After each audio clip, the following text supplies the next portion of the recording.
সারা দেশ যখন ভিক্ষুক আর হকারদের যন্ত্রণায় অতিষ্ঠ, ঠিক সেই সময় রাজধানীর নিকুঞ্জ ফুট ওভারব্রিজ এবং এর আশেপাশের এলাকা ভিক্ষুক এবং হকার মুক্ত করা হয়েছে।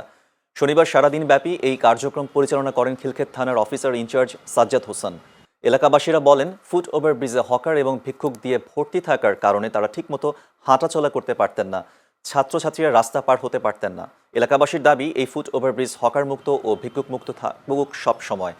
এ ব্যাপারে খিলক্ষেত থানার অফিসার ইনচার্জ সাজ্জাদ হোসেন জানান, এই ধরনের অভিযান অব্যাহত থাকবে। এই ওভারব্রিজে সারাদিন দেখবেন এখানে লক্ষাধিক লোকের এখানে কিন্তু যাতায়াত করে। আর এখানে ভিক্ষুক প্লাস হকার এই ওভারব্রিজে থাকাতে এখানে কিন্তু উঠানামা ব্যাপকভাবে শুধু সমস্যার সৃষ্টি করে না, এখানে বিভিন্নভাবে ছিনতাই চুরির মতো ঘটনাও ঘটে। এই এলাকায় খিলক্ষেতে আমরা যারা থাকি, এই পার ওপার মিলে আমাদের এই ব্রিজটা ছাড়া চলাচলের আর কোনো ব্যবস্থা নেই। কিন্তু এই এলাকায় এইভাবে চলতে গিয়ে এই ব্রিজটা এমনিতেই সরু, আগের ব্রিজটা ছিল একটু ওয়াইড।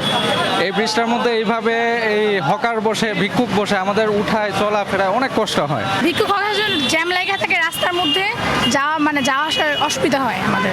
গতকালই খিলক্ষেত থানা পুলিশের উদ্যোগে আমাদের যেই এই ওভারব্রিজ আছে এর আশেপাশে হকার এবং ভিক্ষুক মুক্ত গতকালই করে আর কি। তো সেটা আমরা দেখেছি আজ পর্যন্ত অব্যাহত আছে। যে জনগণের একটা দাবি ছিল যে ফুট ওভার ব্রিজ কেন্দ্রিক যে কিছু দোকানপাট বসে, সেই দোকানগুলোতে হকার থাকে সব সময়। আমরা প্রতিনিয়তই চেষ্টা করছি, কিন্তু আমরা শেষ করার পর দেখা যাচ্ছে পুলিশের অনুপস্থিতিতে আবার বসে। তো এখানে আমাকে কন্টিনিউয়াস দুইটা পার্টি রাখতে হচ্ছে। পরে যখন এই মেসেজটা পাবে ক্লিয়ার করে যে এখানে কোনো মতে আর বসা যাবে না, তখন হয়তো তারা আর হয়তো থাকবে না।